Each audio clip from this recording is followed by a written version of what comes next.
Hey, it's Cassie from Curry Honda in Chicopee. You're listening to the Bax and Nagle podcast on Rock 102. Come see us at Curry Honda for the best selection of new and pre-owned vehicles. Experience the best at Curry Honda. Thanks for listening. Rock 102, Springfield's Classic Rock. It's 5:50 and Pink Floyd with Bax and Nagle on Rock 102. It is going to be. I'll tell you in 1 second. Could see some snow showers today. You see the eclipse outside, by the way? Did you go look at it? I looked in the sky. I didn't see a damn thing. Are you kidding me?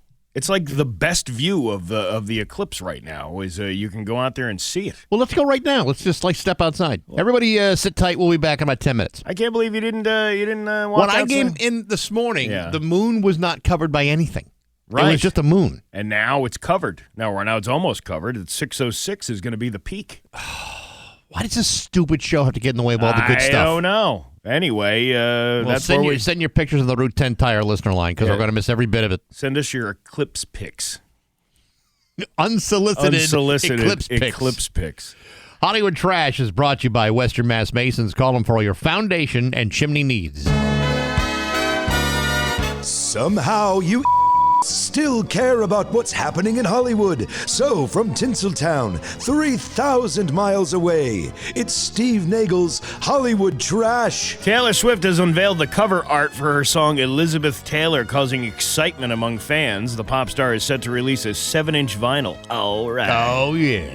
For the track ahead of Record Store Day, featuring an acoustic version. When's Record Store Day? April. Oh, okay. Or just getting anticipating. Yeah, you're just getting warmed up. The vinyl, titled Cry My Eyes Violet Glitter Vinyl, includes the original song and a cabaret version. Elizabeth Taylor is part of Swift's album Life of a Showgirl, with 2 of its tracks reaching number 1 on the U.S. Billboard Hot 100. Fans are eagerly anticipating the vinyl release, praising Swift, vintage glamour, and expressing their excitement for their upcoming Record Store Day. Okay. Sure. I'll wait for the other stuff on Record Store Day. Yeah. Pink recently revealed that she moved to New York City to be an amazing mom and to allow her daughter Willow to study theater and experience Broadway. There you go. Wow. She made the revelation during a guest stint on the Kelly Clarkson Show, where she also performed with her daughter. Despite rumors that Pink might replace Kelly Clarkson on the show, she clarified that her hosting role was temporary and she was not auditioning for a permanent position. She wasn't the Joan Rivers. She went stomping all over people's backs to get to the hot seat of Kelly Clarkson's desk. Kelly announced her departure from the show to prioritize her kids following the death of their father, Brandon Blackstock. So, we'll see what happens. Who's going to be hosting the Kelly Clarkson Show? Doesn't seem like it would be called the Kelly Clarkson Show. And it'll probably be called something else. The show formerly hosted by Kelly Clarkson. The Pink Show.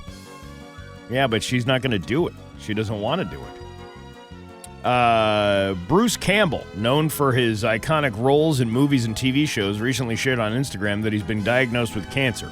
While he did not disclose the specific type of cancer, he mentioned that it is treatable but not curable.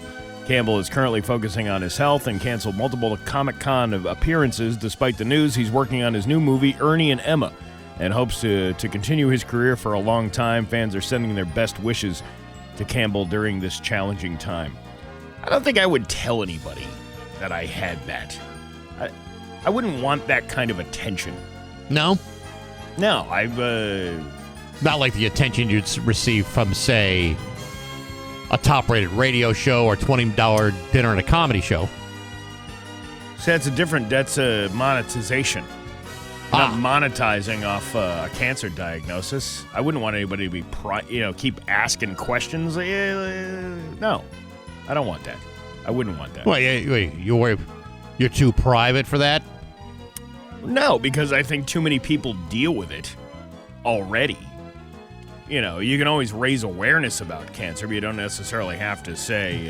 Yes, but if you can reach just one person, Steve, then isn't the exposure of your private life completely worth it? Reach one person describing other experiences. So, I don't know. That's just me. That's like Norm Macdonald. Norm Macdonald didn't tell anybody. And he was just gone. I know. And how sad is that?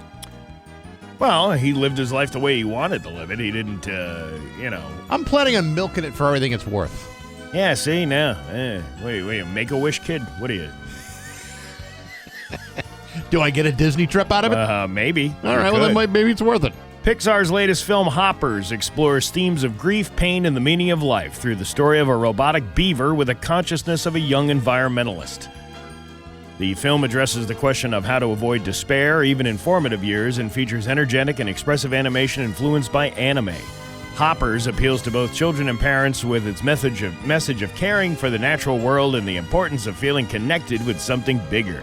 While the film may be naive in its portrayal of capitalism, it encourages idealism in the younger generation and offers a mix of humor and heartfelt moments. Well, when you describe it as that, I don't think I've ever been more excited about anything in my life. Oh, you're going to be going. I know you are. You'll be the first one in line to get tickets for... What is it called? I don't remember the name of it. That thing. I already moved on from it. Leonardo DiCaprio. The 2026 SAG-AFTRA Actor Awards, say that 10 times fast. 10 times fast. Took place at the Shrine Auditorium in Expo Hall in Los Angeles with Kristen Bell as host. The event honored Harrison Ford with a Lifetime Achievement Award and posthumously awarded Catherine O'Hara for outstanding performance by a female actor in a comedy series. Following the show, stars enjoyed a lively dance party at Netflix's after party at Milk Studios, with Jenna Ortega stealing the spotlight on the dance floor. Michael B. Jordan was seen chatting with guests and holding his trophy after winning outstanding performance by a male actor in a leading role for Sinners. So with this whole production, is that the reason why they jacked up the price of my subscription? Yeah. Well, then I have no problem with that then. Well, you should. Listen, if somebody else needs to make money off of you, they will do it. Long as Hollywood can throw a big party and I'm paying for it, terrific. Newly obtained documents have confirmed that Eric Dane died of respiratory failure with amyotrophic, I don't even know how to say that, ALS. He died of ALS, listed as a underlying cause. I don't know how to say that. Lou Gehrig's disease. Yeah, just say Lou Gehrig's disease. Yeah. The Grey's Anatomy alum passed away on February 19th, a year after publicly revealing his ALS diagnosis, survived by his wife and 2 daughters. Dane's family confirmed his death in an official statement, highlighting his advocacy for ALS awareness and research. Netflix posthumously released Dane's final interview, where he left heartfelt words for his daughters, expressing love and gratitude. That is like from what I've gathered, is one of the most horrible ways to go, because you cognitively, everything is working just fine up there. Yep. It's the muscular and your nervous system, and I've known horrible. More than my share of people that I was very good friends with that had ALS, and it's awful. That's a horrible, horrible thing to get. Some of Kim Kardashian's Instagram followers have noticed her in her profile as being listed as female, 46 years old, and she identifies as Asian. Okay, she must have something to say. Oh my God, the last time I had an Asian in me was when Ray J fed me his chow sum dong and that sex tape you can purchase on YouPorn for $39.95. Some dong indeed. Caitlin? Well, I never got that done and dirty with your mother, Chris Kim, but I once performed tongue curls on her love nub. I was exfoliating my face on her today's sponge. You know you can really get down deep in the pores with that one. You really can. What are you trying to say? What I'm trying to say is I Michael Douglas that grouch can until I gave myself eater's remorse. El Padre Caton likes his tacos saucy.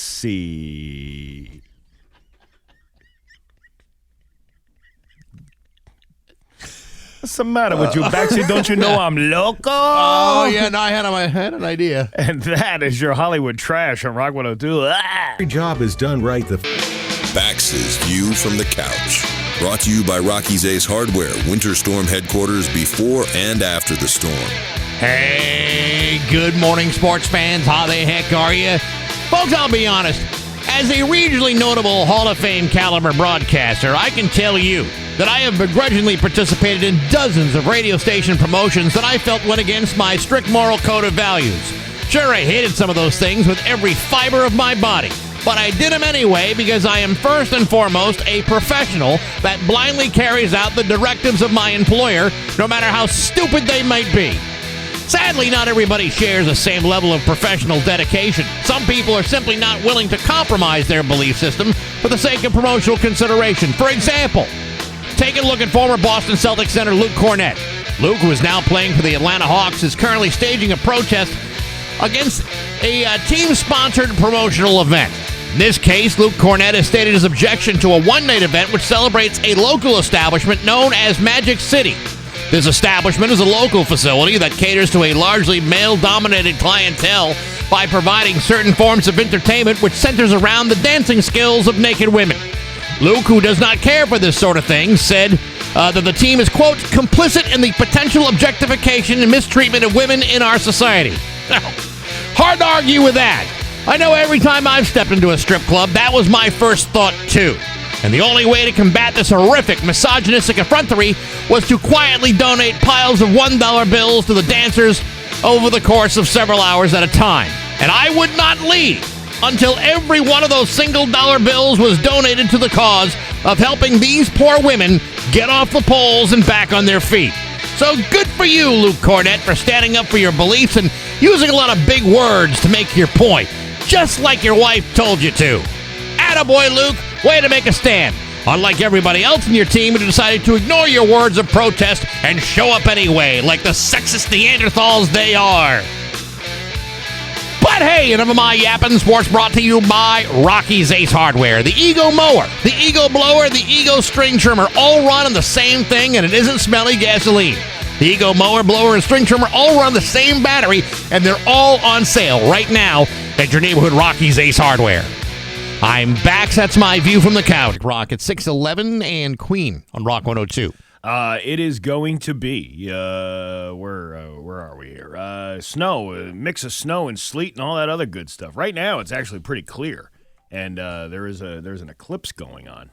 Oh, I forgot to go outside and look. It's too late now. Yeah, great. Anyway, it is 12 right now. Tomorrow's going to be 51, so, you know. Yeah, I don't know how the hell that happens. You know, a winter weather advisory, and then boom, 51 degrees. Well, I mean, I don't know how it happens either, but it just happens. And here we are dealing with it again. So, happy almost spring, I guess you could say. So close. You know, like March Madness is about to begin with all the conference tournaments and heading into the big thing. This is like, to me, this is like when the groundhog, sees its shadow. This is now you're on the precipice of spring. This is the day. Right? Yeah. Yeah, this is kind of it.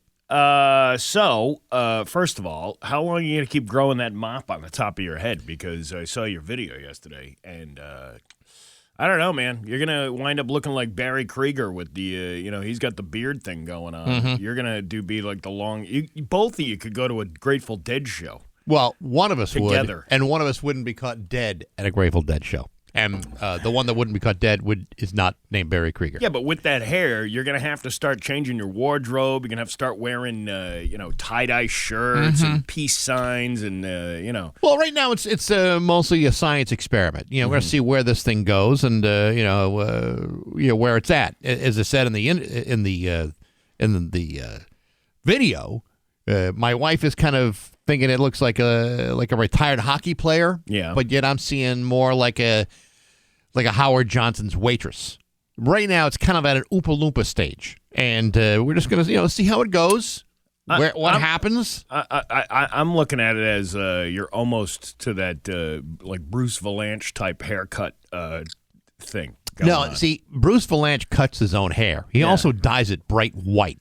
You should do that. I'm not no dye. I've earned every single one of these gray hairs, and they're sticking around. All right. So I'm just going to see.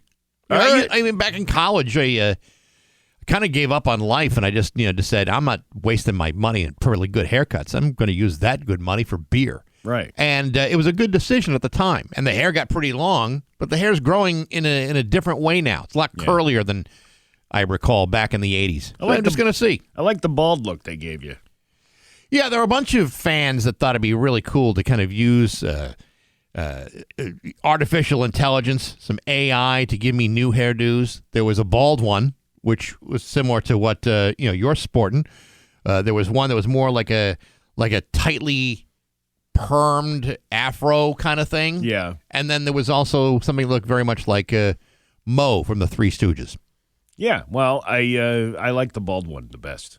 I'm sure you would. Yeah. It's what you can relate to. But right. With my very thick, luxurious head of hair, I know that there are some people that seem to be a little jealous. How far are you going to go? Envious. I don't know. We're going to see. Yeah. Well, until I get totally sick of it. Who's jealous of your haircut? There were a couple people that made comments Yeah. said, well, at least you've got hair. Yeah, but you got all those chicks on there. Go, ooh, your eyes and your beautiful hair. You should be soaking that up like gravy on a biscuit. Steve, as you know, I'm a happily married man. I'm not playing that kind of Hey, kind of you can be game. happily married and people can look at the menu. You just can't order anything. Well, but listen. you should relish in the fact that even at your ripe age, Listen. that you still got it. I know the backseat buffet brings a lot to the table. Yeah. I get it, and I understand why so many could be just gobsmacked by my good looks. Yeah. But this is really not about you. This is about me, and my wife likes it. Yeah, it's. I wasn't making it about me. No, I'm not talking about you. Oh, I'm talking about the that- universal you, the the understood universal, you. yeah. Right, not you, but like you. You know what? You got to stop guys. using your pronouns. I can't figure out what you're saying. My pronouns are pretty simple. Yeah. Much, many, and any. But I'd like to see it grow all the way out like long hair Baxy. Like, We haven't had anybody on staff with like obscenely long hair since Brad Martin left. Right. And that was the end of the stoner era. Yeah, and I'm not looking to recreate that hairstyle. I don't know if I really could. That's like a once in a lifetime type of do. But I'm curious to see where this thing is going to go. Bob Kester used to have crazy wild hair. He did. And now he's all professional and, he is. I know. He's a clean cut man. It's nearly a buzz cut. Yeah. Which to be is honest. because he works at a dispensary now, which is ironic because you would think that would be the look for a dispensary. No, Bob is at the point in his life where he realizes I need to be a professional at this dispensary, and I am going to sell the sizzle of this place. I need to grow up at some point. I can't be doing commercials and playing Led Zeppelin CDs for the rest of my life. Well, good luck to you and your hair. Well, I mean, it's like it is just hair, and my last cut was done with the intention of growing it out. So it was cut so that it would grow out the right way, and so far so good. Now I may need to kind of trim it here and there, get it back on shape, back on track. You're putting that poor girl out of work. I have to. Well, I'll tell you what. I have to go back because one of the things that has not been done to my satisfaction is the nose waxing. Oh, yeah, I love that. Oh, Yeah, I haven't done that in a long time. I've been using the stupid trimmer thing. Yeah, which doesn't work as well. there's a stubble. There's a stubble, and you got to keep doing it like every other day because Yeah. they grow like at least if you get them waxed, you're good for like 3 or 4 weeks. At least. Yeah. If I had the gumption, I'd do it every week to keep these things like bare bottom smooth. But the other thing, and I don't know if you're experiencing this yet because you're not quite at my age, but one of the things that has grown that I've been trying desperately to keep up with, and it's no use. The hair that's exploding out of my ears. Oh yeah, like a potato. Oh my, dude! It's like I I can't got the keep trimmer up thing with that it. does that thing too. Yeah, it's nose and ears. I can do both, but I can't keep up with it, and I can't get it down to there's always a stubble left behind. Like this, I can have a 5 o'clock shadow in my ears, and to me that's unsightly.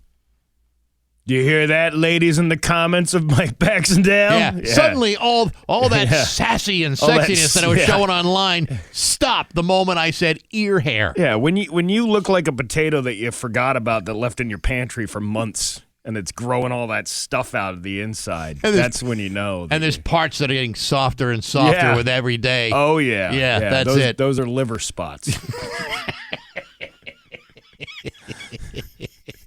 That's right, ladies. Sorry to disappoint. Well, But that's just the way of the world. Well, I appreciated the video. I like seeing the different versions of Bax. I've been trying to add some more production value to my videos. I don't know because to me it makes them more dynamic, more interesting. shows that I care. You're blended everywhere. That's right. I want to care about my blending. My hair is blended everywhere, just like my videos. See what I'm talking about? See, there you go. I'm really selling it. All It's right. 6:20 with Bax and Nagle on Rock 102. In a world of tiny meat sections, 90 Meat, you're appreciated. With New Springfield's Classic Rock at 6:26 and Stone Temple Pilots of Bax and Nagle on Rock 102. Liam will have the full forecast for you. Rock 102 and the Springfield Thunderbirds want to hook you up with slap shots and shish kebabs. We're giving away a $100 gift certificate to the Deems Downtown Mediterranean Grill, plus a pair of tickets to see the Thunderbirds take on Providence at the Mass Mutual Center on March 25th. You can enter now at rock102.com. Before the end of the day on the 15th, one lucky winner gets chosen at random. It could be you. It's slap shots and shish kebabs from the Springfield Thunderbirds at Rock 102, Springfield's Classic Rock. I get behind that. I'll get behind that, not just for the hockey tickets, but just for the $100 gift certificate to Nadim's. Yeah. I would mess that place up with $100. Yeah, I'm going to that Dropkick Murphys show. Oh yeah. Yeah, that's gonna be a good time. That's sold out. I'm not surprised. Yeah, I'm glad I got them early because otherwise they would have been gone, and I would have been ass out. So you're gonna make a whole night of it? I guess so. Yeah, it's part of the game too. You go see the game, and then you go see the concert right after. They have it in the next room, the next building, or part of the whatever that is in the. It's one of the conference center things. Right. Yeah, that's a great night. That's you gotta think be. about it. Yeah. Have a little bit something to eat. Hockey game, concert, all in one night. I got 2 tickets. I don't know who I'm going to go with, but we'll figure it out. Do a contest on the air. No, we're not doing a contest on the air.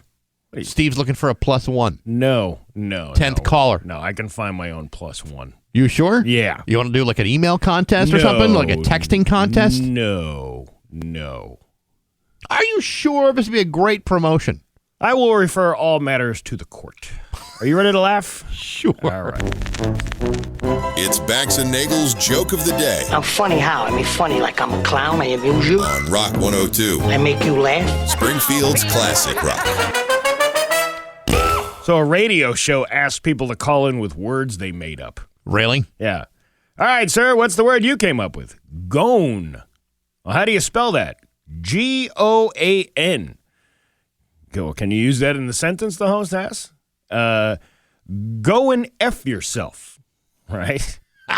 The host disconnects the call because, he says the word. It's right? like an open line Friday. Exactly, and it profusely apologizes to the public. They get several more callers, all being polite. A while later, another caller goes on and says, what's your word? Smee. Well, how do you spell it? Smee. Can you use that in the sentence? Smee again. Go and F yourself. See? I think that was macadamia. You think it was that one, or was which one would it be? I don't know who's It definitely wasn't Vince the plumber. Whoever is Yeah. the more disappointing caller, I'm going to probably side with macadamia. Yeah, I'm going to go with that, too. Bax and Nagle in the morning. 6:32 with Bax and Nagle on Rock 102. It's time for news. Here's local radio icon Steve Nagle. Oh, you missed the eclipse. It's so stupid. I read that it was coming. Yeah. I knew that the planets were all going to line up. 3:33 a.m. I didn't see any of it. Yeah. Yeah. It started at 3:33, and then 6:06 or something it was that it peaked.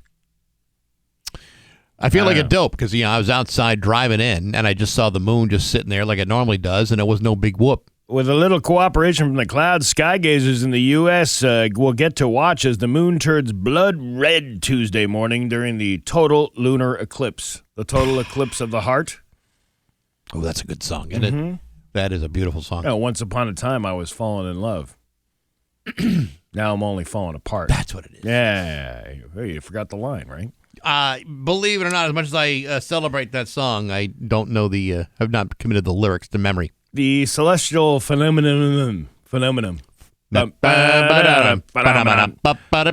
when the Earth passes between the sun and the moon. The shadow caused by the Earth turns the moon a deep copper color. Often called a blood moon, a total lunar eclipse only happens during a full moon phase. According to NASA, the spectacle will be visible this morning. Well, it's already over, kind of. How many people actually woke up for that? I mean, I know it's a remarkable phenomenon, and it's something you may not see for many, many years to come. But quite a bit how many people woke up just to see that? There's quite a bit of stargazers out there that want to see that kind of stuff. You know? I mean, we often do. If there's like one of those super moons out there, we'll go for a little drive and take a look for it. But not at 3:30 in the morning. Partial stages of the eclipse with small bites taken out of the moon can be seen from Central Asia and much of South America. Africa and Europe will be shut out of this whole thing.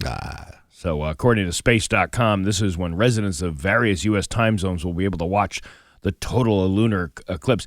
It was this morning at 6:04. Actually, it's still going on until 7:02. So if you want to get out there. Let's go right now. No, let's not get out there. I don't even know if you can see the moon now. We're not in our new studio where we have a window where we can actually see outside. I got a security camera that I'm looking through. I'm not really seeing the moon, though. I was hoping to take like a 40x shot with my my iPhone because that's the, that's the right setting. Zoom in. Yeah. You don't have to be out there the whole time to see the shadows moving, said astronomer Bennett Maruka with the University of Delaware. There's partial lunar eclipse on the docket for August, in case you missed this one. All right. The next total lunar eclipse is not expected until December 31st of 2028. I'll never make it. You won't? I'll probably be working and not paying attention to it, even with the window in the studio. The budget process for Massachusetts' 14 county sheriffs, quote, has become opaque, chaotic, and deeply flawed, according to a preliminary investigation that a House official said shows the need for reforms. The report released Friday found that many sheriffs overspend their budgets annually, possibly in violation of state finance law, but that fault laid both in appropriations and spending. Inspector General Jeff Shapiro wrote the legislature routinely underfunds what they know the offices will need, expecting to later fill in gaps with supplemental spending, and that the county offices overspend and do not wait until they have the additional dollars in hand to spend that money, often putting themselves in a deficit and forcing the legislature's hand.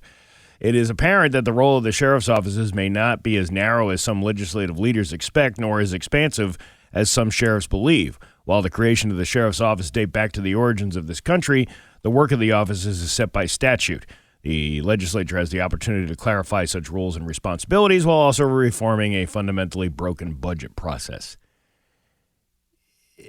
So it sounds like they're not approving enough money to begin with.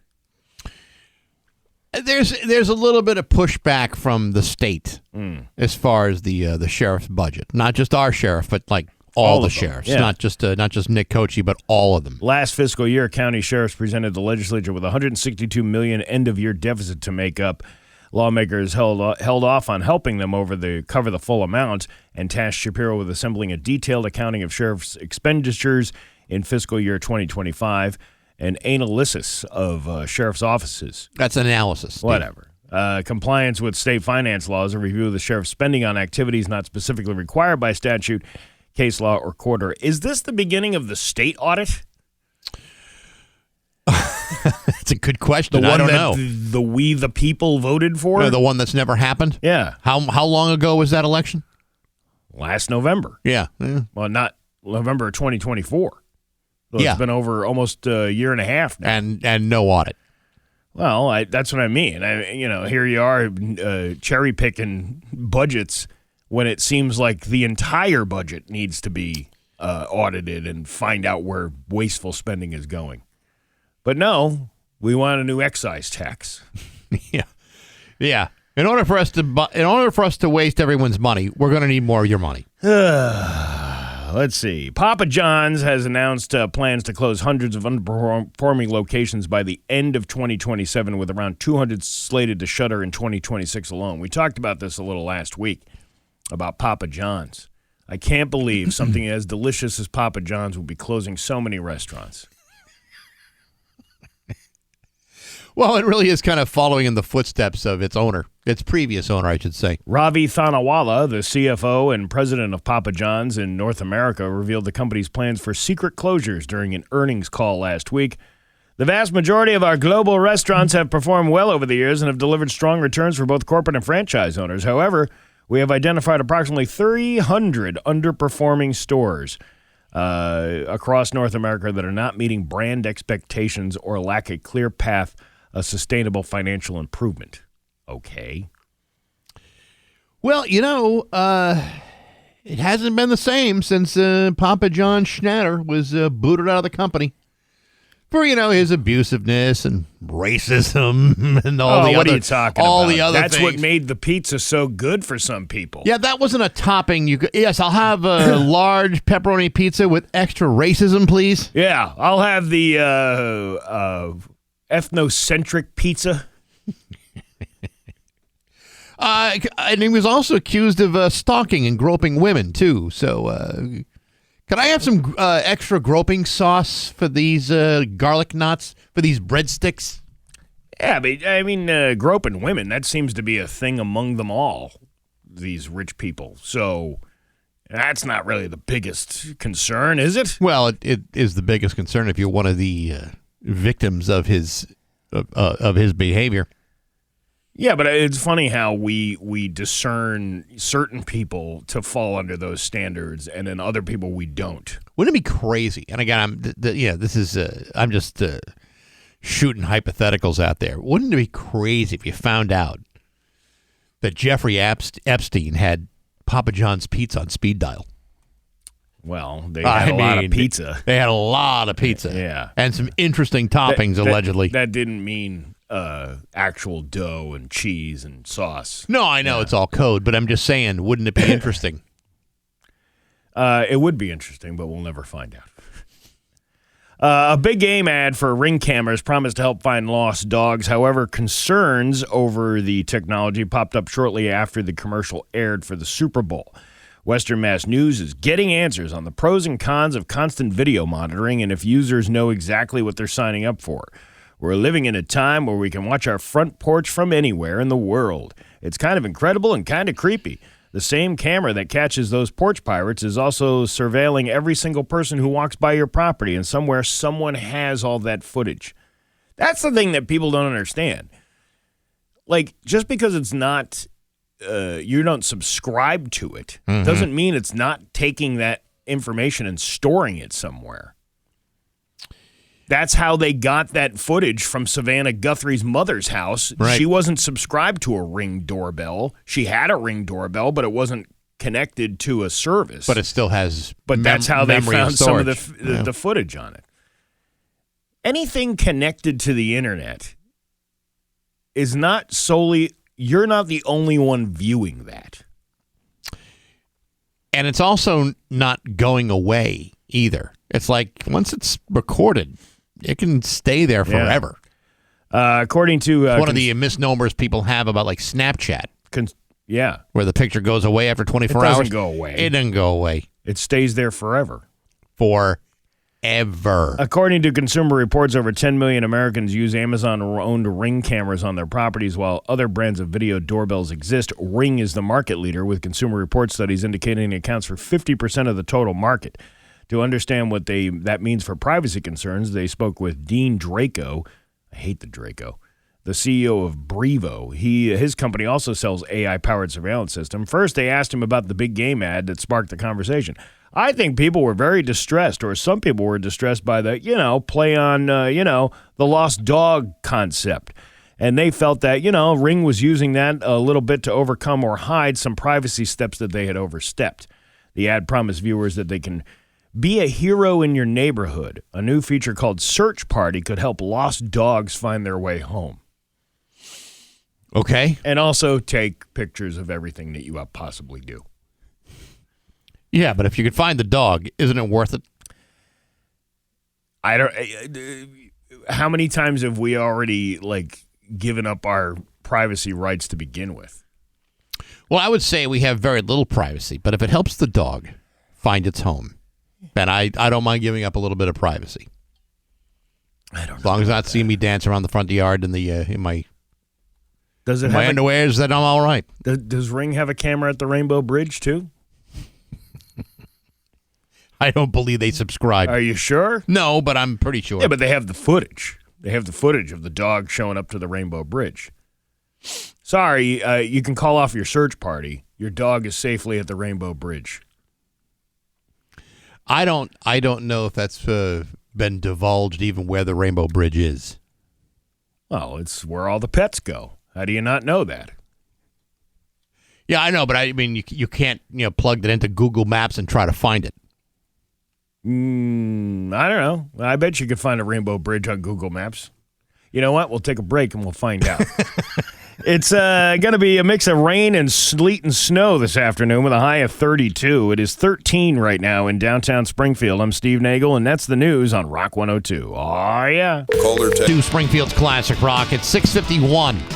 And Joe Walsh with Bax and Nagle on Rock 102. It is going to be eventually clouds moving in and then snow and rain, like sleet and all that good stuff. High of 32. Tomorrow, mix of sun and clouds with a high of 51. It's 13 right now in downtown Springfield. This week on Baxi's Musical Podcast, my guest is two-time Grammy Award nominee Tracy Bonham. She's back for the third time. Great interview. So much fun to talk to her. She's got a brand new record coming out later this year. It's also the 30th anniversary of her debut album, The Burden of Being Upright, her big hit, Mother, Mother. I'm sure you might remember that from the 90s.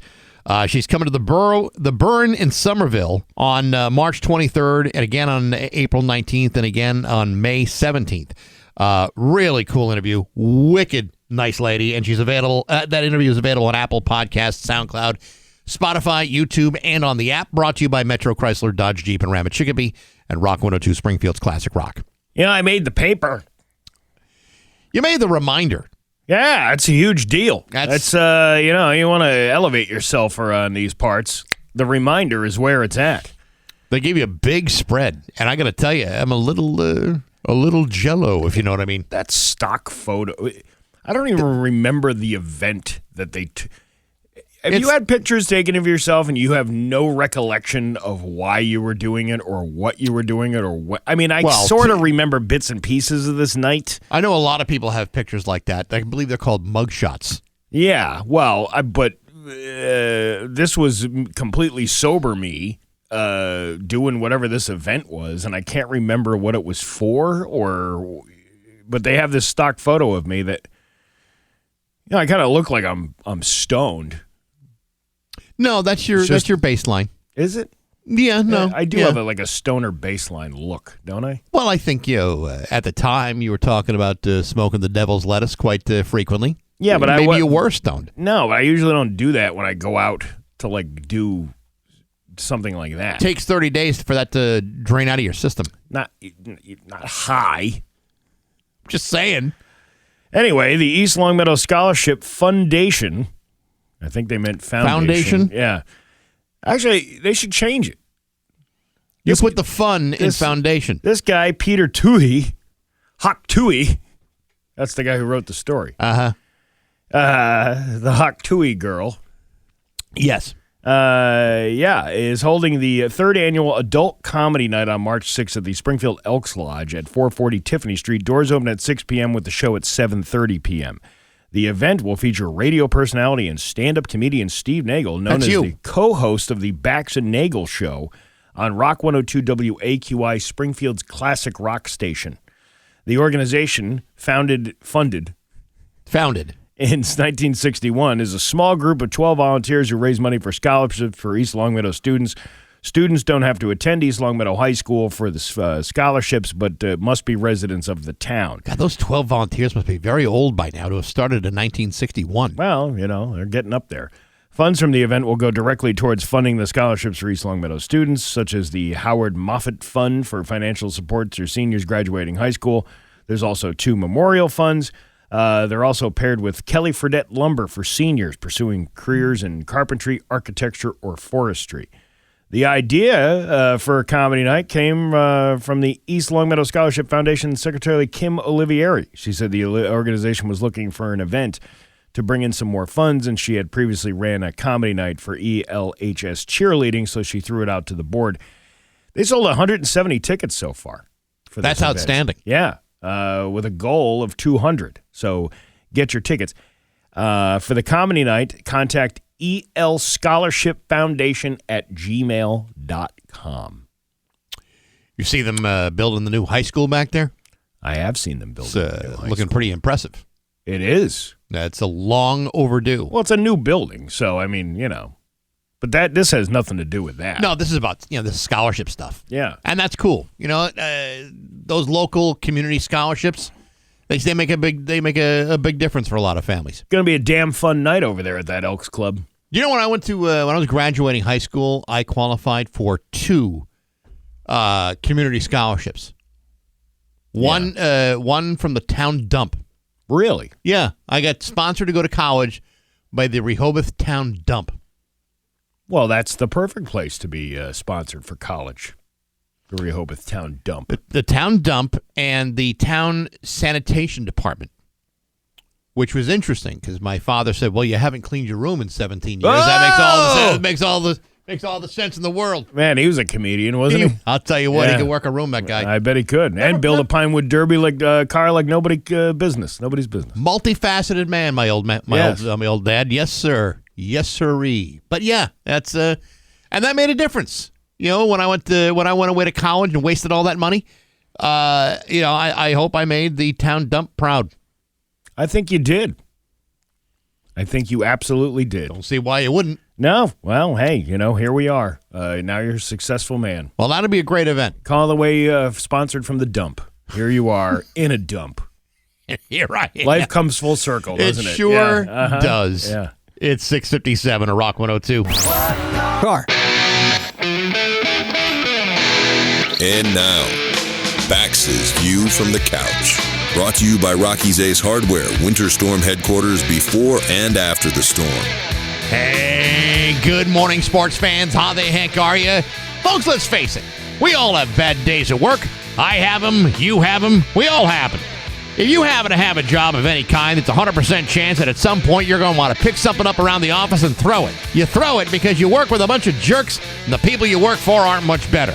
For example, this week the Mid-American Conference fined Travis Steele, the head basketball coach for the Miami of Ohio Redhawks, $2,500 for an unsportsmanlike outburst during the game against Western Michigan last Friday. Here's what happened. At the half, Coach Steele felt as though the officiating during the game was subpar and inefficient.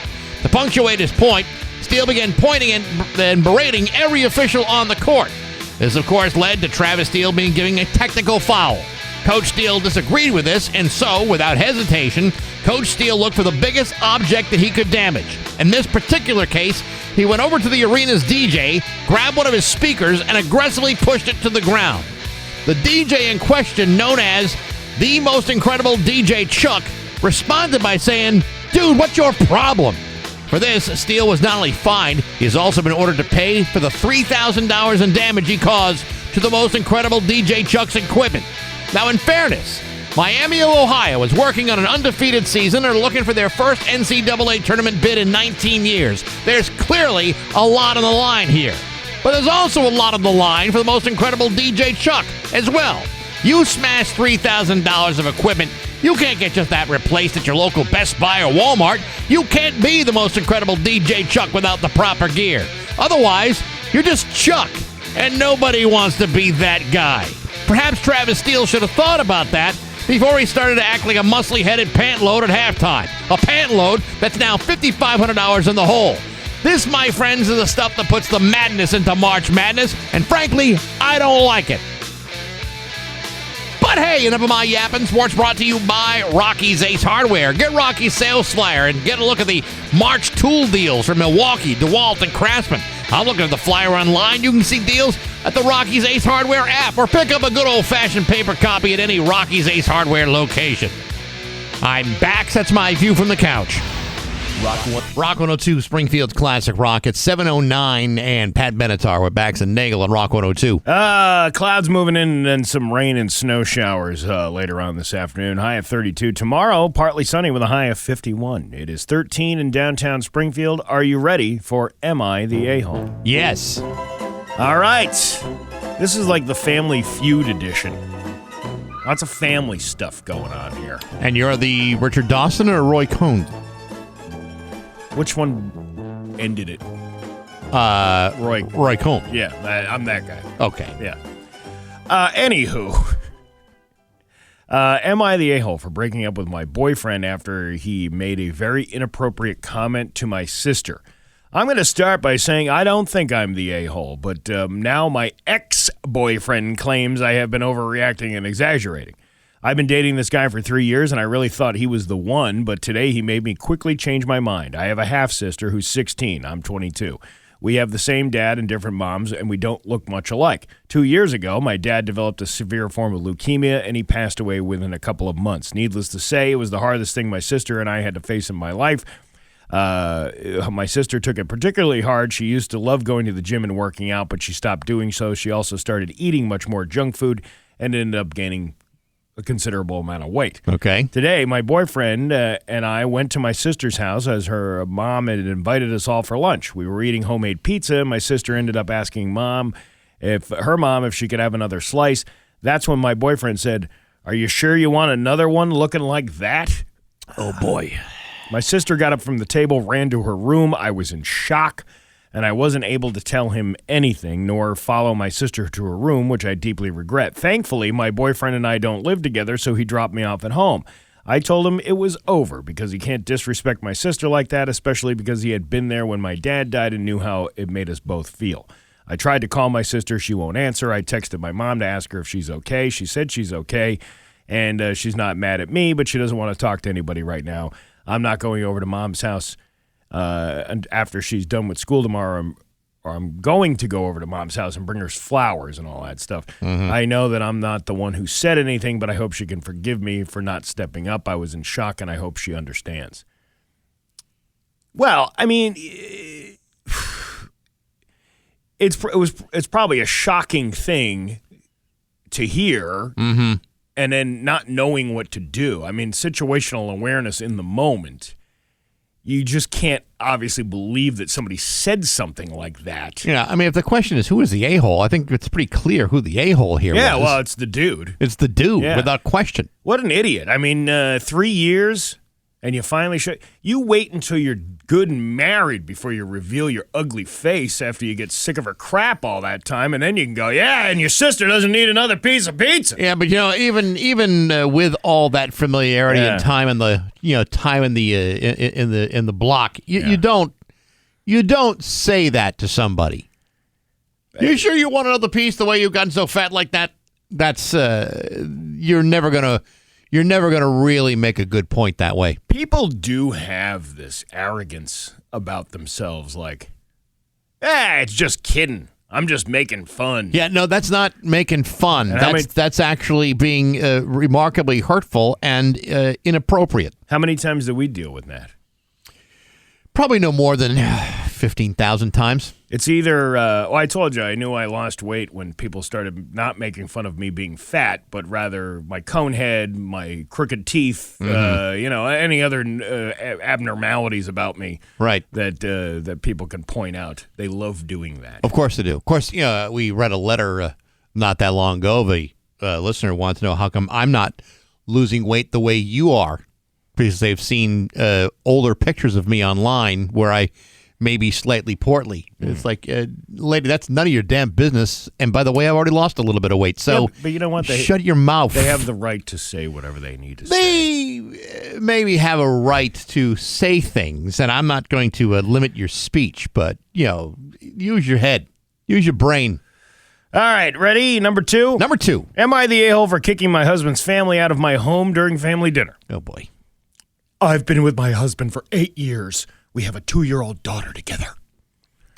So for the first 6 years of our relationship, my husband could not hold a job down to save his life. Mm-hmm. It truly did not bother me the way some people would think. I was in the medical field, made good money, and he didn't ask for much. He was also good to me, so zero issues. But it was linked to untreated ADHD and depression. During these 6 years, I was paying all of our bills, and as much as I hate to put it out there, I was all but supporting his family as well. I hate to put this out there, but here's an internet public forum where anybody can go on and look. But I want my privacy. Yeah. His sister and brother specifically, who are both older than me and my husband by 4+ years, and while less frequent, his mom. During those 6 years, I had given these people right around $50,000. Money for mortgage payments and car payments and food and sports fees for their children, etc., etc. It adds up super quick. Never once did I ask for repayment. It didn't actually bother me until the end of year 6, when my mother-in-law showed up on my doorstep for a drop-in family meeting and told me the whole family needed to chip in for one of the other family's lawyer's fees. After I generously handed over $3,000, I found out that I was the only one who actually contributed. That was a gut punch and absolutely the last straw. I haven't given a dime of them since. But again, it didn't bother me until that point, and I instantly took care of it and said no more. My husband was fully on my side. He told me to stop helping them previously, but I absolutely got pushback from the family. Around this time, I found out I was also 6 months pregnant. I wasn't showing. I still had my cycle. That was an important detail. Okay, I'm glad you brought that up. So fast forward, my husband gets meds for ADHD, gets fully involved in therapy, went for his trucking license, and has been working steady since I was roughly 8 months pregnant. He's only missed one shift the day I went into labor and is doing a kick-ass job. Meds were an absolute game changer. I've been a stay-at-home mom ever since. Husband makes around 4 times than I was making at the hospital. Here's the problem. My husband refuses to help his family out financially, and for whatever reason, it has just been brought to my attention that I am being blamed for it. We had this entire family over for his entire family over for dinner, and this is the first time we've been around the entire group in 2 years. They don't even call anymore. We hosted dinner. Everything was going well, but then my mother-in-law asked me when I was planning to return to work. I said I had no plan until my daughter was in school. She said something like, "That simply does not work." We need money. I questioned what she meant. Her and sister-in-law both go into how they feel that it isn't fair to my husband that I have no income and roughly beat around the bush about me not helping financially the way I used to, and they can no longer depend on family for help, which was their way of saying that their cash cow is gone and it bothers them. I reminded them that I contributed to their life for 6 years, totaling around $50,000, and I did more than my fair share. Mother-in-law then tells me she has paid back more than that, because she has brought me old expired food bank food on several occasions, which we told her not to, and brought over her old, partially broken 1930s furniture for which us to have, which again, we told her not to do. I told her that in no way that was repayment on her alone. I had given her over $8,000. Anyway, the argument escalated. She winds up kicking him out of the house. The husband's now upset. Is she the a-hole? Because this whole thing goes into like line by line financial. Oh, there's more?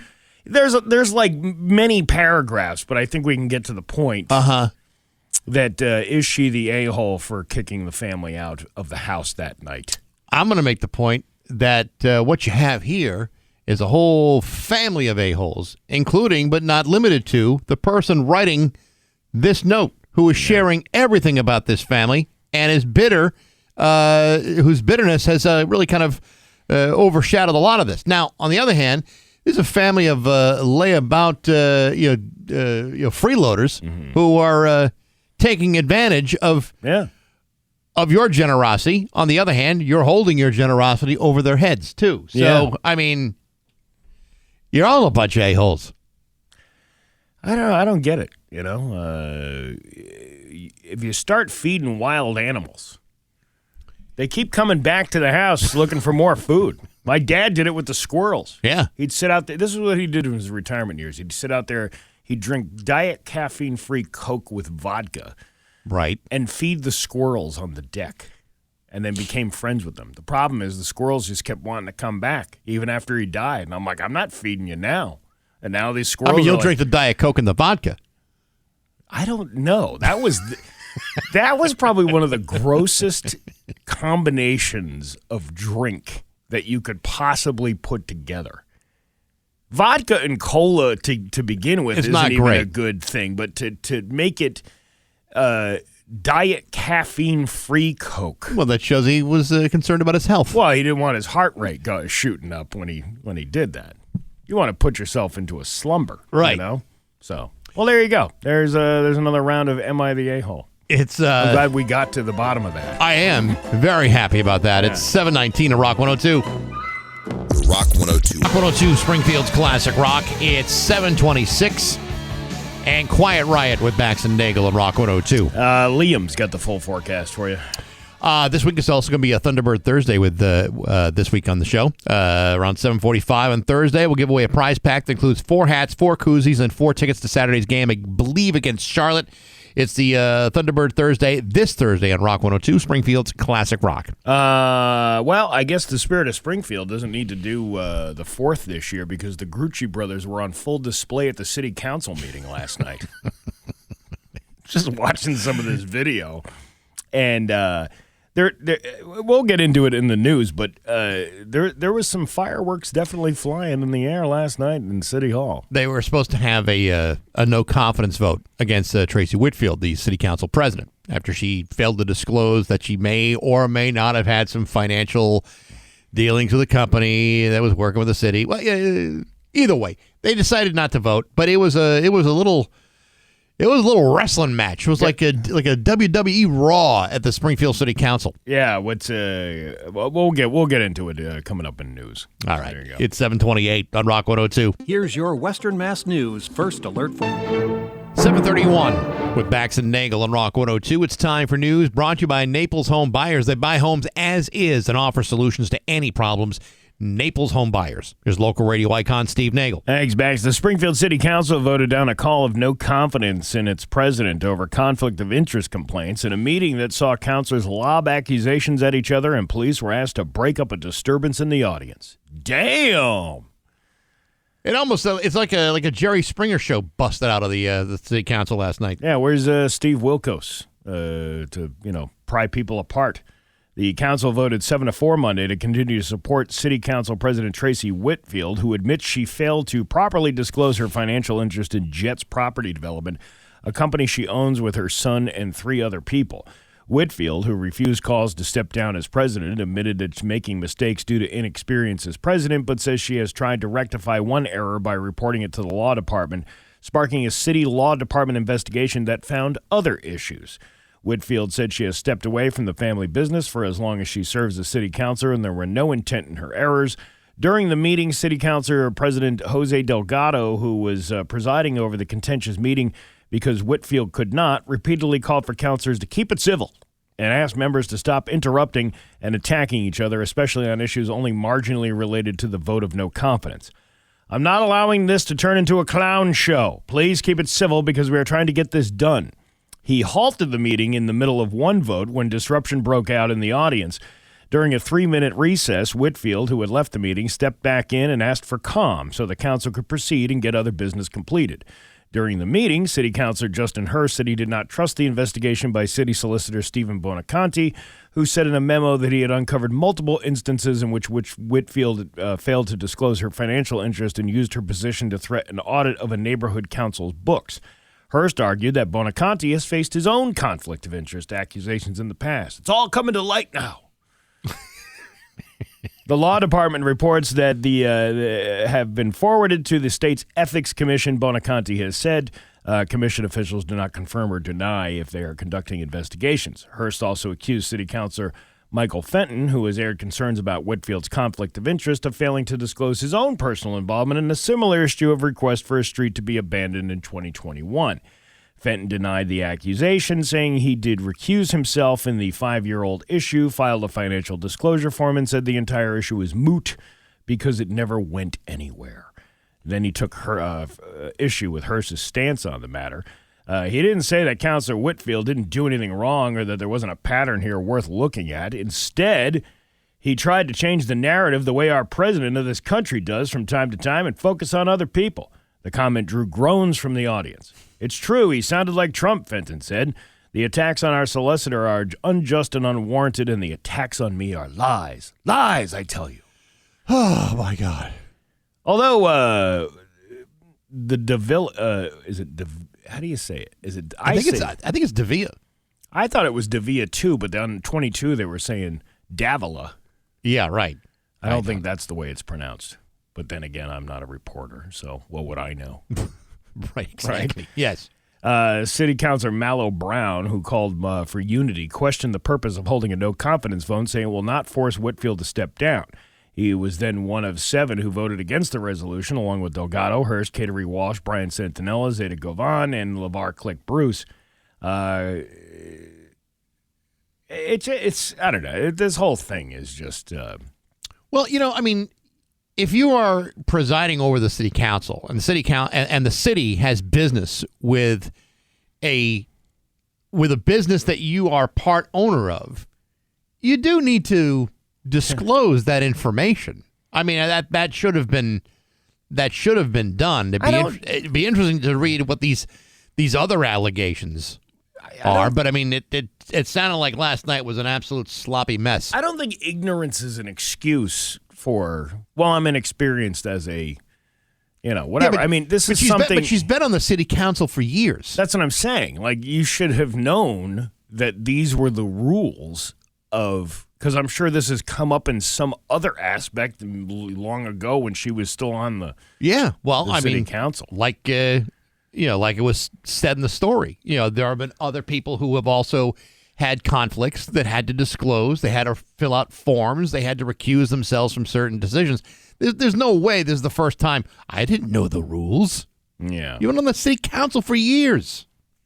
I don't know. And then who was the one that said we got to support women around here? Yeah, listen, nobody's saying we shouldn't support women. That's not what this is about at all.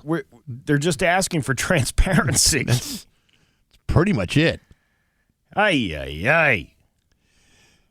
Wow. You could not pay me enough. There's not enough money in all of Springfield for me to want to sit on the city council. Well, whether it's Springfield or any other town. $12,000 a year. Not nearly enough. No. Not nearly enough for me to want to sit on the city council of any city in town. Well, it's one of those like authoritarian things. Like you feel like you're King Shiznit when you're on the city council, like you're part of this government. A lot of people get into it because they want to make changes, but once they get in there, they realize, you know what, this is all just a smoke show. When the first reports from motorists about their vehicles being damaged by rocks thrown from a passing truck on College Highway in Southwick trickled into the police station last week, officers initially thought it was simply a stupid but dangerous prank by wayward teenagers, but it was not kids. It was two adults who were charged by Southwick police last week with 8 counts of malicious damage to a motor vehicle and 7 counts of assault with a dangerous weapon. I was really shocked, said Police Detective Sergeant Thomas Krutka, who, when he learned it, was a married couple from Rhode Island who were suspects in the incidents.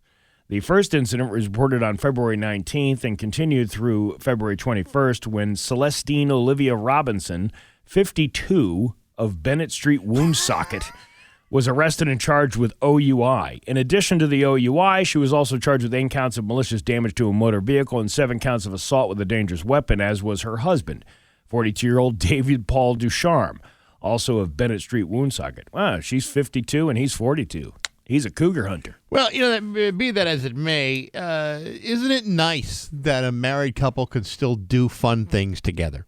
And this is why Rhode Island is no good. What are you talking about? It's 2 people from the bowels of Woonsocket coming up here causing all kinds of melees and whatever. You'll get no argument from me about the bowels of Woonsocket. But, I mean, sometimes a couple in love just wants to find fun things to do. And if that means tossing things off like an overpass, well, I see nothing wrong with that. Honey, I've had enough of Dell's urine lemonade and the wiener snapping in my mouth from the soggy dogs.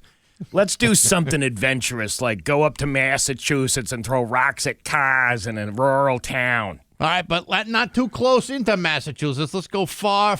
Let's go about like 2 hours out of our way. Laterally.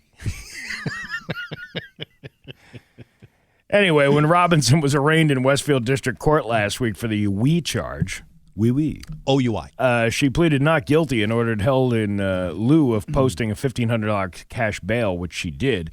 That case was continued until April 15th, but she was not arraigned on the 17 charges related to the vandalism and assault charges. When Ducharme was arraigned last week on the 17 charges, he also pleaded not guilty and was ordered held without bail, pending the outcome of a dangerousness hearing scheduled for today. Krutka, recognizing the outstanding efforts of Sergeant Kyle Sanders and officers Robert, they go on to, praise the police. As you're reading the story, all I can think of is, okay, this is a 52-year-old woman and her 42-year-old husband. Only a drunk adult could do this. A regular adult, a sober adult, would never do this. Well, that's only a drunk one not would do this. necessarily true. Drunk or terribly stupid. Well, I would say somebody who's mentally ill perhaps would do something. But alcohol being the factor here. Yeah, I would say that would be the juice that puts that decision over the edge. A woman called the police and reported that while driving on College Highway near Nicholson Hill Road at 11:15 p.m., she passed by someone on a white pickup truck and something like a rock flew out of their window and damaged her windshield. She wasn't sure what had been thrown out, but suspected it was a tool that had fallen off a truck, according to the log entries related to the incidents. At about 7:15 on Saturday, another person went to the police station to report that while driving on College Highway southbound, they passed a truck and something was thrown out of the window and struck their vehicle. It was then police said that they had suspected the incident on Thursday was somehow, connected. Minutes after the woman visited the police station, another woman called to report a similar incident just before the Granby Rotary across the state line. She told police she followed the truck, which she had said Rhode Island license plate, onto Vining Hill Road. While on Vining Hill, the truck stopped. Two people got out and charged at her. What are you following us for? While she was turning around, she told a dispatcher the truck had continued on Vining Hill. The Granby police was notified, and they told a dispatcher that they had all gotten a report of the vehicle damaged in similar circumstances. Minutes later, Sanders reported passing a white truck with Rhode Island tags on College Highway southbound. He turned around and stopped the truck at the State Line Station Bar. I've always wanted to go in there. I've been by it a million times. It's the State Line Cafe. It's right on the line of Southwick and Granby. And it's Massachusetts because they have like Mass Keno and lottery and all that stuff in there, but it's like literally right on the line. Isn't it like one of those places like half the bars in Connecticut and half the bars in Massachusetts? I don't know. Or is it just if you get, right before you get to it? I don't know. You get drunk on one side of the bar and then cross over the state line to get to the bathroom. Yeah. Are you crossing state lines? Is that illegal? It can't be because the closing times are two different closing times.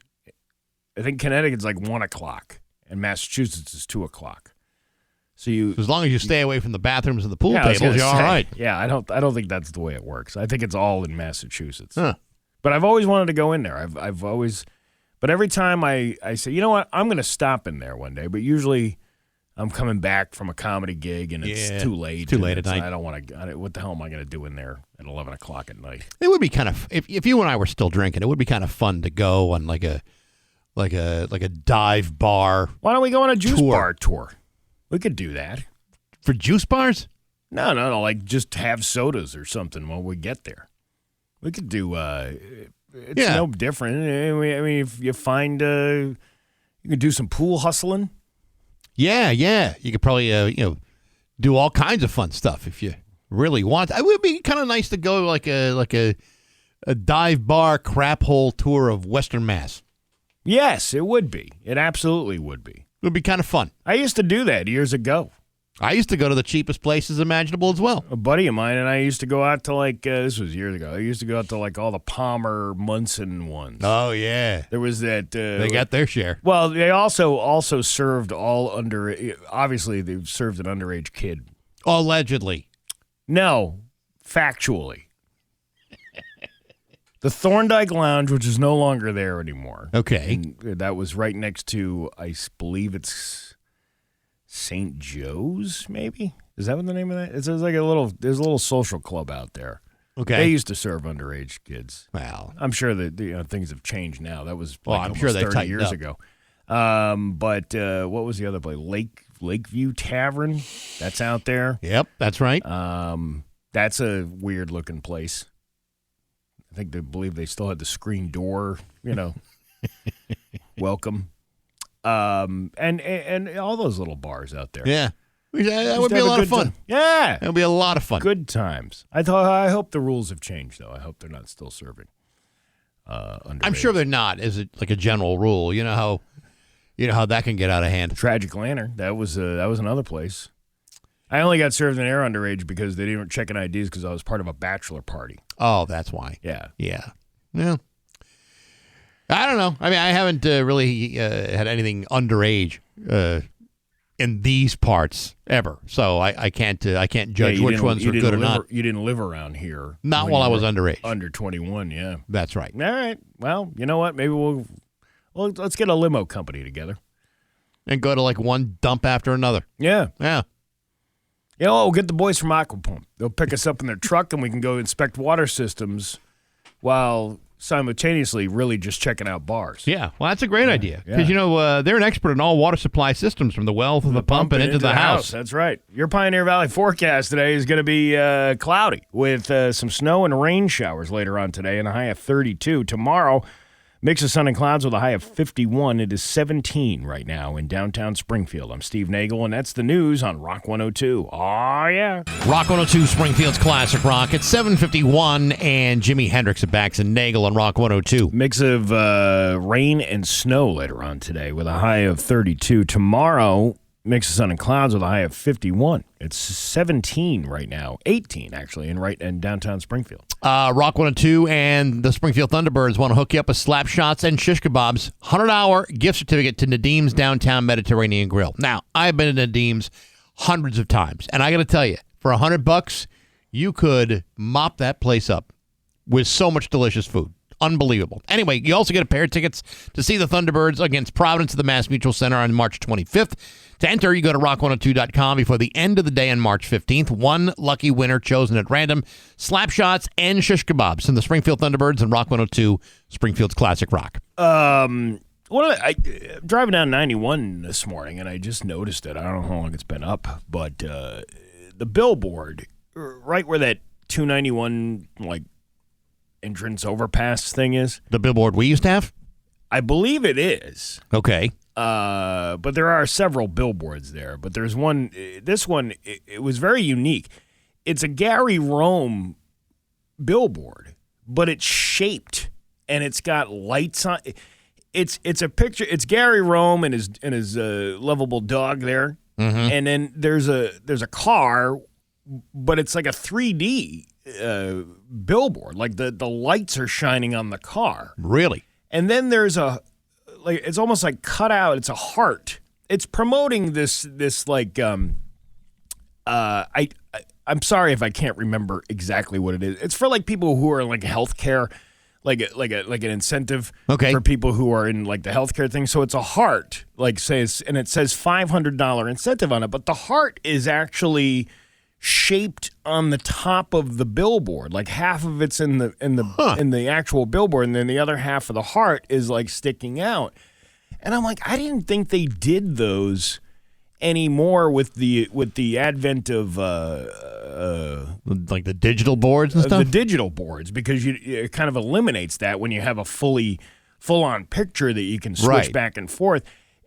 It's actually a really cool looking billboard, and I'm curious as to, was that designed specifically for them? Because it seemingly you'd have to take that whole thing down if some other customer came in and took that billboard. It would probably it probably was designed by Gary Rome or whoever is doing his advertising. Well, it's a great billboard. Yeah.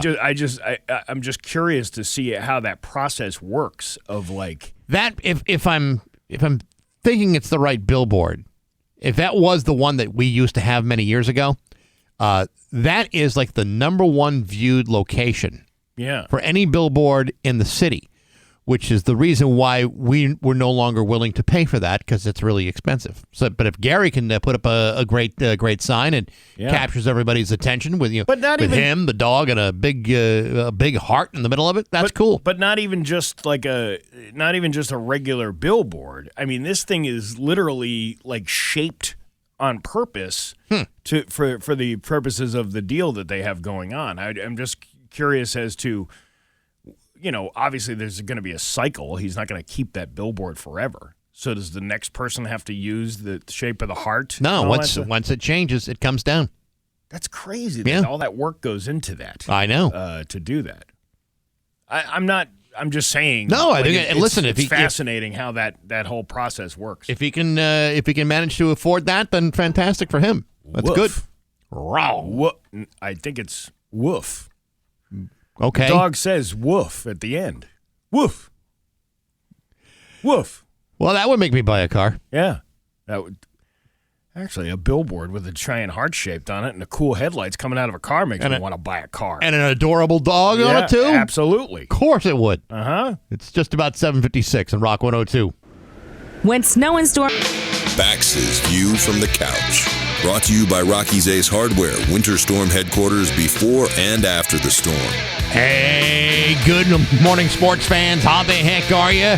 Folks, I'll be honest, as a regionally notable Hall of Fame caliber broadcaster, I can tell you that I have begrudgingly participated in dozens of radio station promotions that I felt went against my strict moral code of values.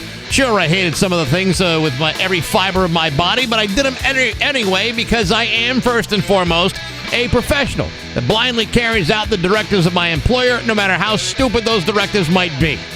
Sadly, not everybody shares the same level of professional dedication. Some people are simply not willing to compromise their belief system for the sake of promotional consideration. For example, take a look at former Boston Celtics center Luke Cornett.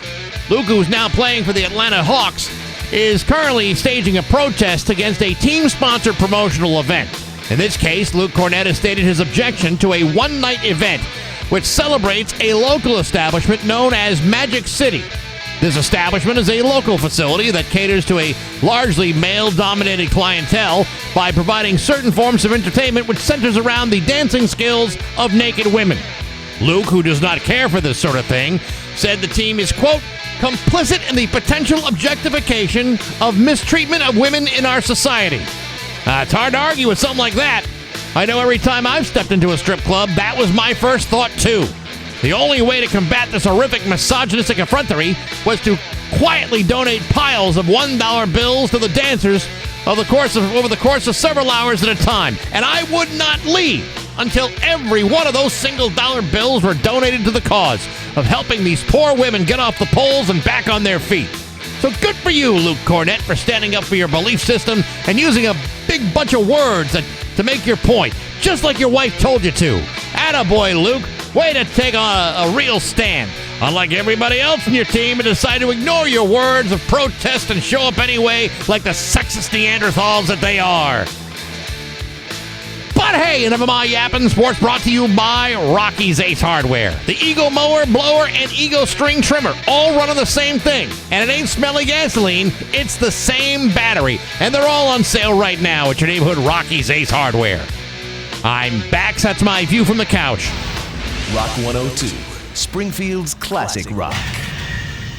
102 Springfield's Classic Rock. It's 8:09 and Boston with Bax and Nagle on Rock 102. It's going to be cloudy today and then eventually some rain and sleet, which we always love, don't we? Well, we need it. Yeah, we do. We do need it. And it's going to be a high of 32. Right now, it is 19 in downtown Springfield. But tomorrow it's going to be 50. You wonder how that's even possible. It doesn't make any sense, does it?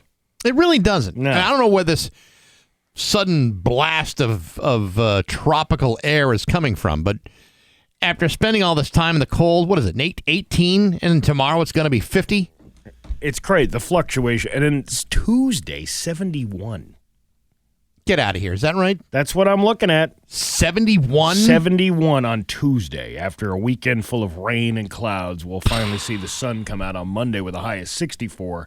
And then Tuesday makes the sun and clouds with a high of 71. That's crazy. Yeah, you're right. Wednesday. Yeah. 70. Oh, my. Well, yeah, next week, 65, 70, 57. And then if you go way ahead, I'm looking ahead at, for example, the 17th. I know the forecast is for the 17th on the Weather Channel. Yeah. Snow to rain on St. Patrick's Day. Yeah, but it did that last year, too. Yeah, I suppose. Yeah. But either way, just following up on some of the Route 10 Tire listener line stuff. Yes. Here's one. In regards to Steve's comments about the billboards, it's still a big rectangular billboard with the rectangle canvas attached. The parts that stick out are simply just bump outs that they align with the canvas and then snap onto the back of the structure so it looks like it's all one big piece, but they're really just snap-on. That's actually pretty interesting how they do that, though. Oh, yeah. Make it look like, it's a visually thing. I don't know if you saw that thing I had the other day on Facebook and Instagram. It's a picture of Jesus. And it's like a 3D picture of Jesus. Yeah. So his hand is like sticking out. Yeah, right. Yeah, that'd cost a few bucks. No, it actually wasn't. It was only like $2 at Savers, along with the keychain that said New York license plate Big Daddy on it, and he's hanging the keychain out that says Big Daddy. You know, I spent some time in church. I don't ever recall Jesus being referred to as Big Daddy. Well, no, because he's during not the daddy. He's especially the since son. the season of Lent. Well, even Jesus referring to God as Big Daddy. You don't think he ever Big said Daddy, that? why have you forsaken me? I don't remember that in the Bible. They got Big Daddy money. From all over the world. Big Daddy money. Yeah. Biggest example of Nepo baby you've ever seen in your life. This is my son. He parted seas. That means two things. What did your son do? Oh, he went to a community college. Oh, yeah. He wasn't quite as good for us. My son performed miracles. He changed water into wine. He could walk in the pools. What's your son do again? Oh, he works in a photo mat. Yeah, I don't remember ever saying the body of Kevin. Nobody's eating the body of Kevin. They're only eating the body of my son. Who's eating the body of your son? Let's see whose son they remember in 2,000 years. You know what? That is kind of weird. Which part? The whole religion thing. Like the whole, yeah. This is my body, this is my blood. Sure. I mean,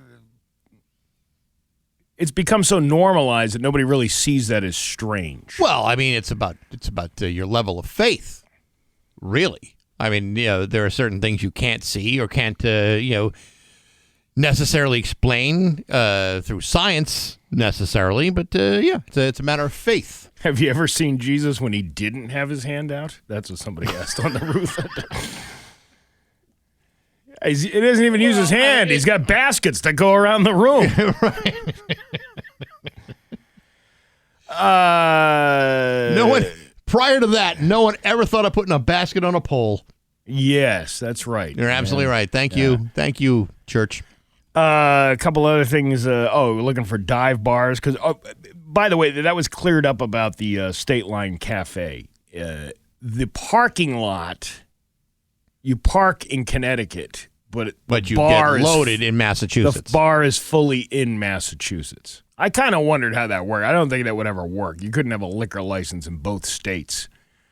You'd have to have, because of the two different closing times to begin with, that would make it difficult. Yeah, I wonder how you navigate that. Like, I know if you have a house that sits on the state line, one part's in one town or another state or another state, you got to rectify that like with taxes and everything else. Yeah, I never had the experience of the state line, but I did live in a home that straddled the East Longmeadow Springfield line. This guy that I knew owned a house. I lived with him, rented a room from him for a while. Right. And the house is smack dab right on the line. So half the house is in East Longmeadow and half the house is in Springfield. You know what kind of a pain in the ass that is when you're talking about excise taxes? Or insurance rates? So I had to pay both towns' excise taxes and then file an abatement from one of them. What a pain in the ass that is. It is. And then we had two trash pickups, one in East Longmeadow and one in, because East Longmeadow was part of your taxes, right? They're covered. And then in Springfield, it's also part of your taxes. But then they started charging the $90 extra fee. Yeah, right. And then remember Springfield, this is going back probably 20 years ago. Springfield comes around going, yeah, well, we're taking your trash can away because you didn't pay the $90 fee. And I'm like, well, East Longmeadow will be here tomorrow. Sorry. Like, I don't know what kind of crazy things you're trying to. But for a while, we had two trash days, which was awesome. That is kind of cool. Yeah. One was on like Tuesday and the other one, I don't know what days they are. This was years It'd be ago. crazy. We had like alternating like recycling weeks. Yeah. You're like, East Longmeadow's picking up one week, Springfield's picking up the next week.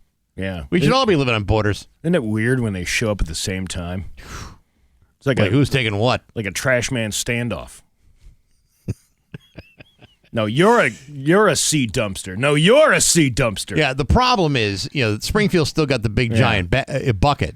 East Longmeadow's got something about the size of you'd put in your bathroom. Yeah. It's like a 5-gallon bucket for all your waste. Somebody recommended that they would be happy to meet us if we're going to a dive bar at the Elbow in Agawam. It's a nice place. This guy's brother owns the place. Oh, see? Yeah. The Elbow's a perfectly great place. You know the other place over there in Agawam, the Buccaneer? Where's that? The Buck Lounge. It's like it's in that back neighborhood, like when you go where Rockies is, and then you go up the hill, and it's it's in the back up there somewhere. Yes. I can't remember exactly what the address is. I know what you're talking about. But apparently they got really good dinners there, and I'd love to go and try one over at the Buck Lounge. We should go. We should. Yeah. We'll find out when it's open. Bar food. You know what? I'd like to know who's got the best bar food. Not a restaurant that's got a bar, but a bar that's got food. I mean, it's a big difference. Obviously, the prices of things have skyrocketed. Right. Because why not? But all the prices of everything have skyrocketed. So you're not going to get the same deals you used to get years ago. But I remember I was working like nights, and my 2 days off of the week were Tuesday and Wednesday, which is like, the hell are you going to do on a Tuesday and Wednesday? However, when Max Cap, it was called Lemons before it was Max Cap. That's right. Right? It was on Memorial Drive. I believe now it's some kind. I think it's that home store up there. Okay. But anyway, it was Lemons, and then it changed over to Max Cap. And on Tuesday nights, he had $10 steak night.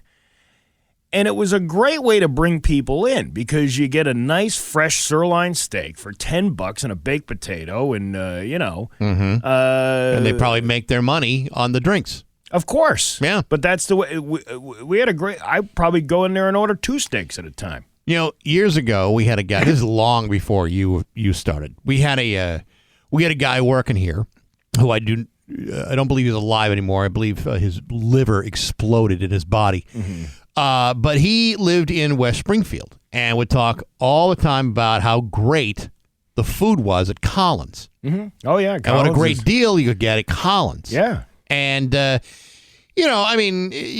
is a guy who is very easy to dismiss, mostly because he was loaded from the moment he got to work, from the moment he left. Anyway, then we went to Collins. Mm-hmm. And damn it if he wasn't right. It was a great deal. It was a good lunch, and I wouldn't consider that a dive bar. No, actually, it's a really nice place. It's just nostalgic. It's got and it's a lot of like firefighter cop based memorabilia up there. There's a lot of firefighter stuff on the wall. But when you're talking about bars that serve food rather than a restaurant with a bar, because there really is kind of a difference. That's a good place. Yeah, and did you ever see how clean the kitchen is? I did not go back to the kitchen, but you I've heard don't that even need before. to go back. You can check it out from like the bar area. It's like pristine in there. Yeah, that's the way it should be. But they put together a pretty cheap lunch for what it is. They always add spice to their soups too. That's good. Yeah, it's like they put that ghost pepper in there. Yeah, that's. I've had soup at restaurants that was like you could tell it came from a can. No, this ain't from a can. Yeah, this is made homemade, with love. like the cheeseburger chowder and all that stuff. Yeah, I love that. But everything's spicy. They like a little spicy over there. Of course they do. Yeah. Because the more spice you have, the more you need something to drink to fight the heat. Yeah. And what better way is there than to order another round of shooters for your friends? That's right. That's right. Buccaneer Lounge. Yes, that's Buccaneer Lounge. That's a lot to pay for corn. A Buccaneer. Yeah, I got it. That's hilarious. That's sort of but the dive bar business is falling by the wayside. The Stonewall you said was gone. Yeah, they decided enough was enough. Yeah. And that's been closed for quite a while. I remember there's this place up in when I was in Syracuse. Mm-hmm. There was a bar that was in somebody's house. It was the wildest thing. They had a pool table in there, right, and a jukebox, which pretty much took up the whole place because it was such a small little place. and you'd have to like squeeze past the pool table in order to get to the bar to get a drink. You could only fit like 8 people in there at a time. Yeah. And then they surprisingly went out of business because both owners got DUIs. Ah, boy, that's going to run you. But it was like one of those, those are cool little speakeasy type of places. You never would have known it was a bar. It was simply somebody's house other than the sign that said Cedar Vale Inn on it. You know, occasionally when we would go out on the those Friday night things that we used to do, the work release things, you run across a gem that you've never been in before. Yeah. And it could be a little tiny place in the middle of nowhere. And you say, hey, this place is actually pretty cool. Yeah. And the food they're serving is actually pretty freaking good. Yeah. And I used to like that. You know, then you go to a bar that you're like, here we go again. Here we go. Same people, same freeloaders. Same freeloaders. Same freeloaders not spending any money at the bar. But listen, dive bar, somebody I know said, can confirm the Buck has great food. We'll have to try the Buck out. Fair enough. Yes. It's 8:22 with Bax and Nagle at Rock 102. Hey. On Rock 102. Liam's got the full forecast for you. Today happens to be a shop Tuesday here at Rock 102. This morning at 9 o'clock, if you go to rock102.com, you can save 30% off to Toasted. Fresh, locally sourced breakfast and lunch in the heart of Northampton, featuring specialty coffees and mimosas. Toasted right on Pleasant Street where Sylvester's used to be. It's starting at 9 o'clock at the Shop 30 store, rock102.com. Do not miss out on that. You know, I made a video yesterday because I couldn't think of anything else to talk about. Right. Because we're under pressure to come up with material every day. And sure. While I understand that not everything you put out there you're batting 1,000 on, I like to think that, putting some effort into it, you do it, I do it. Some others don't do it so well. No names mentioned, of course. No names, Cat Pelly. But we try to put some effort into these things because they're required from us to do. And we do it because we love it. And I was trying to think of something to do a video on, and it turns out it was 2 years ago this week that I slipped on the stairs outside of the work here, outside of the radio station. That's right. And I fell flat on my keister. Not flat on my keister, on my side, like on my right side. It was a spectacular fall. I had an egg above my butt cheek for, maybe 6 months after that. But I remember I was telling the story about how I had, because it was a workman's comp claim, I had to go see several people, and I had to go see this PA. And this PA, which is just as good as a doctor, in my opinion. Sure. The PA. And she, because I'm at this Hilltown medical facility, it's Saturday morning. There's nobody really there. There's only, they only take a few appointments per day. Right. And this wasn't this person's, home base or whatever. And she didn't have the key to open up the cabinet that held the medically privately encrypted iPads that they take pictures of. Right. And they need to take pictures of this injury because it's a workman's comp thing, and that gets sent to workman's comp. They want to make, they're making sure there's no fraud going on kind of thing. And there was no key. There was no key to get to those iPads. And I'm a pretty understanding person. Sure. Obviously we live where we live. We can't have all the fancy technology that we have down in the city of Springfield. No, hell no. So she says, well, I can't access the iPads. Do you mind if I take pictures with my personal phone? And she said she'd delete them and all that other stuff. Yeah. And I said yes. Why'd you do that? Panic. I don't know. I don't know. I'm just my situational awareness sometimes is not that great. I mean, I'm not accusing anybody of maybe showing those off to I don't think their she did. friends. Hey, you want to see the butt cheek of Rock 102's Steve Nagle? That's kind of where I was getting at. That's what I was going for was afterwards. and then thinking about, and I still think about this to this day, because it was over 2 years ago, or it was 2 years ago exactly, this week. Does she still have those on her phone? Like, because I have a ton of pictures on my phone from, years ago that have no bearing on what I'm doing today. They were like simple memes or screenshots or, things that I passed along. And you forgot to delete them. And I forgot to delete them, or they were like, everybody's got cluttered pictures on their phone, I'm sure. Sure. Or most people do anyway. And I'm thinking, is pictures of my ass cheeks still on this lady's phone? And is it between, like, pictures of her dog and, like, a screenshot of a casserole recipe? Or when she scrolls and lets everyone see her vacation pictures. Oh, here I am in the Poconos, and then there's Steve Nagle's ass. Poconos. She's a PA. She's got a little bit more money to go on a better vacation than a Pocono There's nothing trip. wrong with okay, she's at the Adirondacks. Okay, there you go. Yeah, she's at the beautiful Mount Airy Lodge in the Pocono, Pennsylvania. But, like, does she still have these photos? That's what I want to know. And frankly, we talk about this all the time. The internet is forever.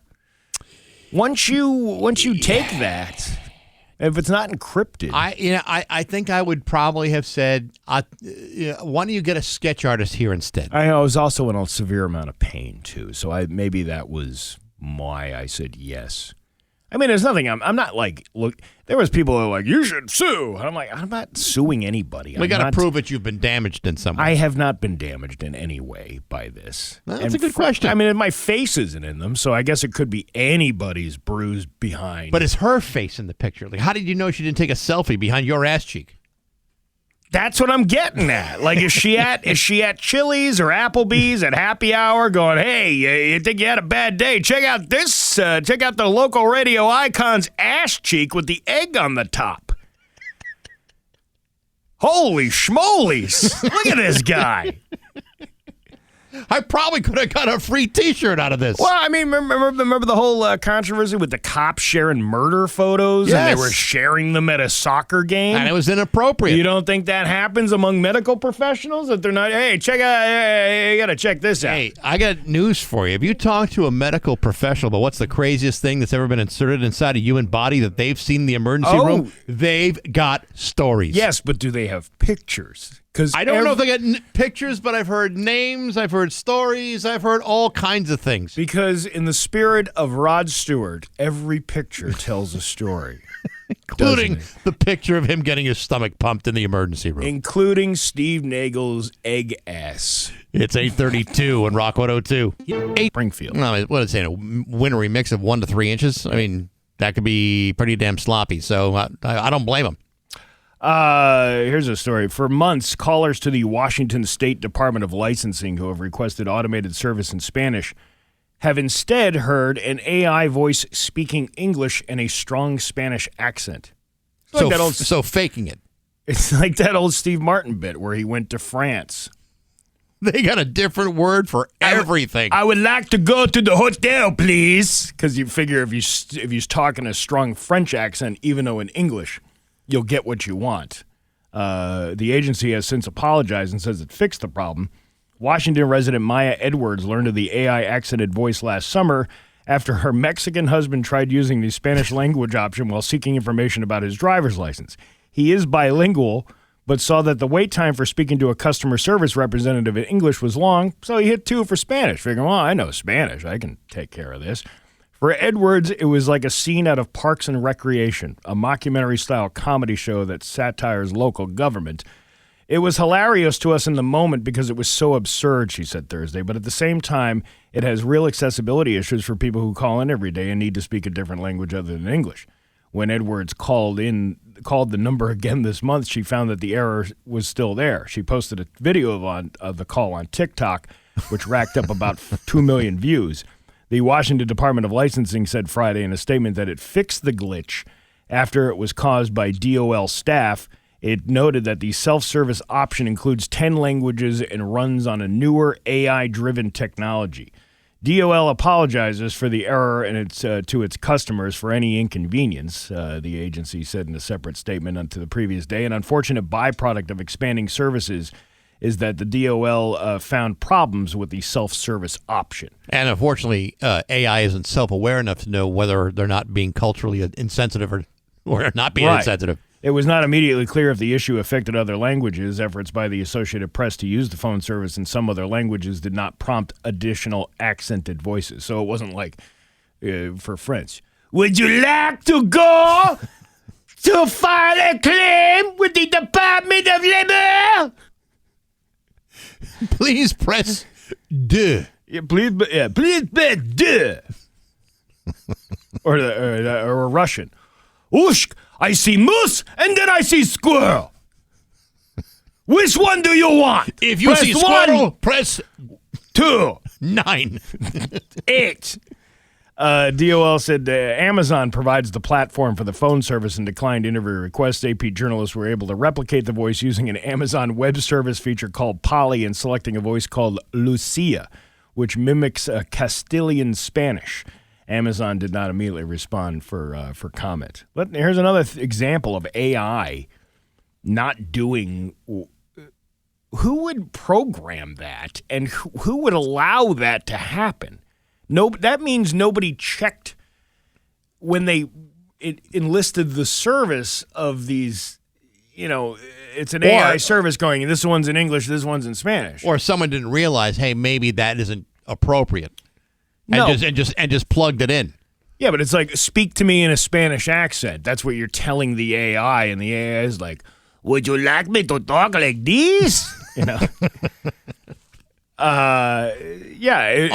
No. Yeah. We do not recognize that number. Mr. Superman not here. Mr. Superman is not home. But I don't know. I mean, these are these government entities spending all this money investing in these. Oh, no, we don't even need to hire anybody anymore. We can just let the computer do it. And then you call, and then you're like, the guy who's listening for. I actually would just call just to listen to it in Spanish. Yeah, I kind of would too. Now I'm curious. Is it like Senor Wences? For the man in the box, press 8. Yeah. Sí. It's just about 8:56 on Rock 102. Rock 102